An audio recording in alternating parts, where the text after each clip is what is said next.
Olá, eu sou Clara Esteves e hoje eu tô aqui para falar um pouquinho com vocês sobre o desenvolvimento da linguagem. Vamos ver?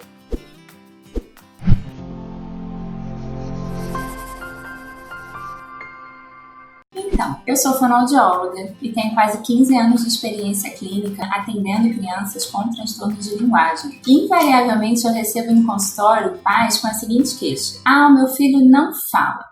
E aí, quando eu começo a investigar, o porquê dessa dificuldade de fala, começo a conversar, conhecer um pouco mais essa família, geralmente, o primeiro ponto que eu investigo junto com esses pais é: tudo bem, seu filho não fala, mas como que ele se comunica? O que ele faz para conseguir as coisas que ele precisa, que ele quer? Então, por exemplo, ele pode não falar, ele pode não saber falar água, mas quando ele está com sede e precisa beber água, o que ele faz? Ele puxa na sua mão e vai até a geladeira e aponta para a água? Ou então ele fala, faz algum esboço, ou então ele só aponta mesmo para o objeto que ele quer, né?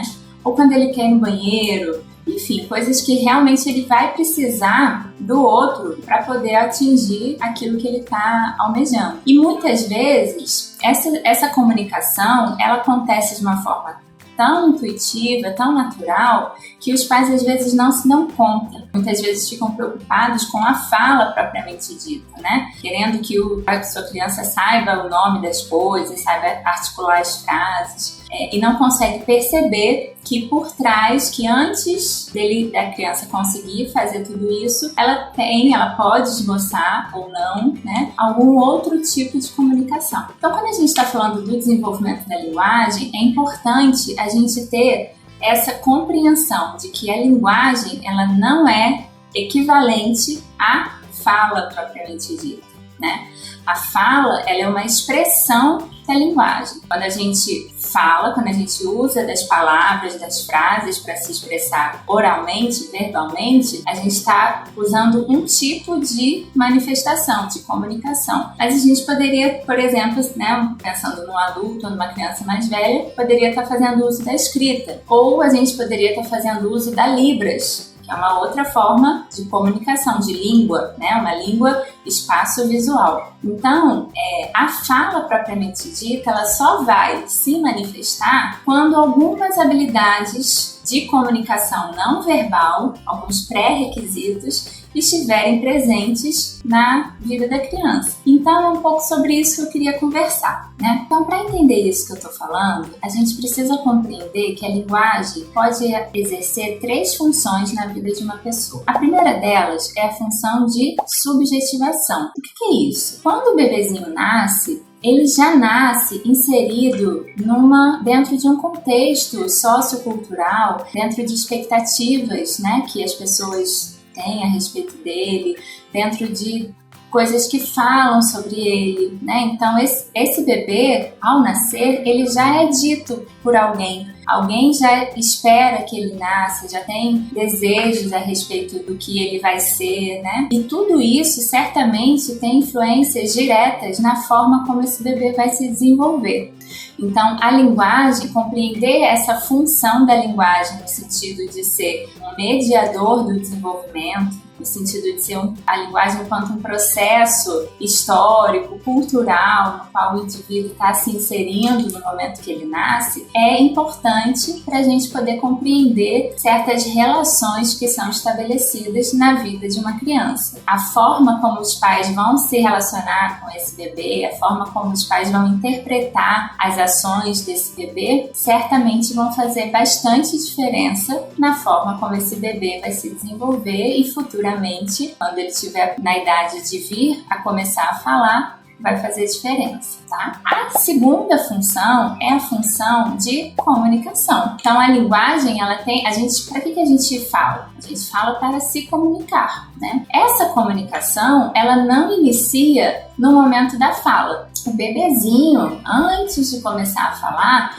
ele já tem uma série de comportamentos comunicativos que a gente chama de habilidades não verbais, que são fundamentais para que a palavra possa emergir de fato. Então, quando ele está por volta de 6 meses, 7 meses, ele já começa a esboçar um comportamento mais intencional. E aí ele já começa a esboçar, então, uma intencionalidade comunicativa. Por volta de 8, 9 meses, isso se estabelece de uma forma bem consistente. É o que a gente chama de atenção compartilhada. Então, no momento que o bebê consegue compartilhar a atenção dele sobre um objeto com uma pessoa, ele está estabelecendo a base da comunicação, que é o quê? Eu sempre tenho algo a falar para alguém sobre alguma coisa, né? Sobre um determinado objeto. Então, essa triangulação ela é fundamental para o desenvolvimento da linguagem. Crianças que não conseguem sustentar a atenção e compartilhar a sua atenção com outras pessoas vão vir a ter muita dificuldade para desenvolver a fala propriamente dita. Então, essas habilidades comunicativas não verbais que conferem, né, que traduzem essa função comunicativa, elas são muito variadas e são desenvolvidas basicamente ao longo do primeiro ano de vida do bebê. É fundamental que elas estejam presentes na criança